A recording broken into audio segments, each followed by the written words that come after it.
here pa rin. Medyo masarap ang chismisan dito sa table na to, no?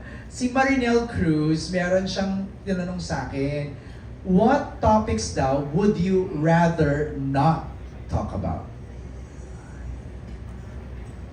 May mga iiwasan ba kayo dito? Kasi nga, your intention is to inspire, to have fun.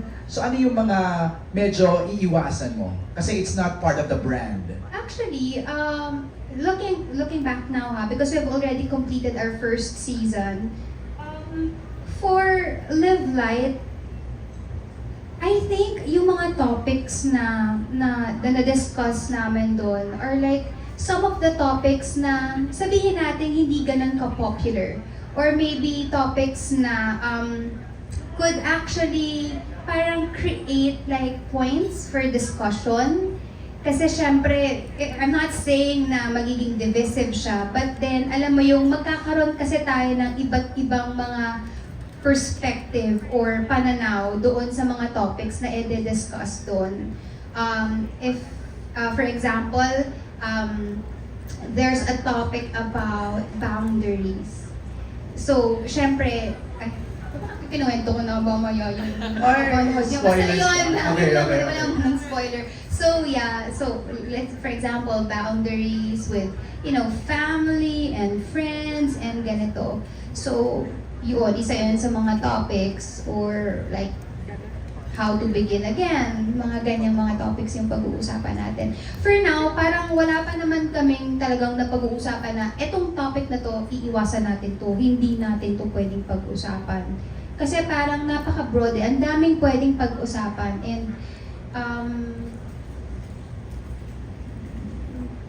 kung hindi mo pag-uusapan, parang nire-restrict mo lang, naging restrictive yung, di ba, yung channel. So that's not the intention. The intention is for us to all learn about, a certain, let's say, I would not say it's an issue, but, topics.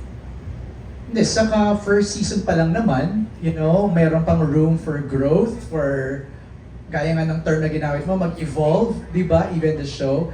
We're down to our last question, coming from Micah Tocayo, MJ De Leon. Hi, MJ. Hi Jody, congratulations. Meron na naman kaming additional YouTube channel to watch, binge watch. My question is actually related to the previous question. Kasi for sure, na-explain mo naman, the channel is lightness, living light, it's positive, watch for everyone. Pero kasi, there are times na nangyayari sa bansa natin, there's a certain segment kasi in social media who are sensitive, who are woke. AC is familiar to that. Kasi medyo vocal din si AC sa kanyang Twitter. Minsan kasi, pag meron na kayong platform, like celebrities like yourself, nag-i-expect yung netizens na, ano kayang take ni Jody sa ganito? Will Jody speak about it? How do you think you will take it? That is something that, parang na-foresee naman namin. And our topics are, though, medyo, I won't say na sensitive, but these are essential topics na pwedeng pag-usapan. What I'll share there is like my own like personal views, my experiences about it. But like I also said a while back that there will be subject matter experts who will be with us, especially sa segment ng Live Light, because we don't want it like to be an opinion-based show lang.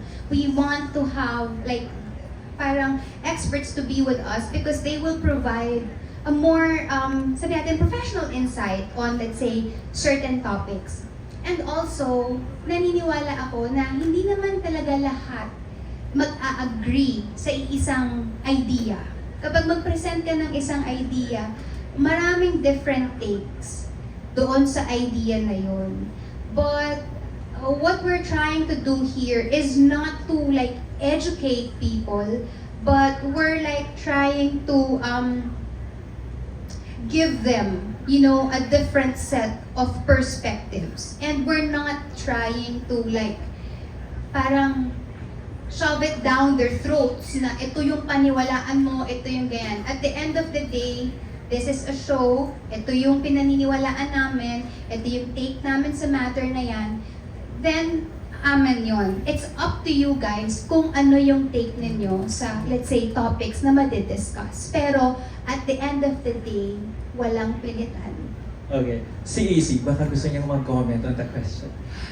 Again, parang for me, katulad nga nung sinabi ni Ate Jody na this is a room for positivity and good news, ganyan. And yung mga hard news, meron din siyang avenue, which is 7 to 8 na news. Siguro ang challenge lang po talaga for me ay yung i-explain kay Ate Jody kung anong ibig sabihin ng maanong ulam.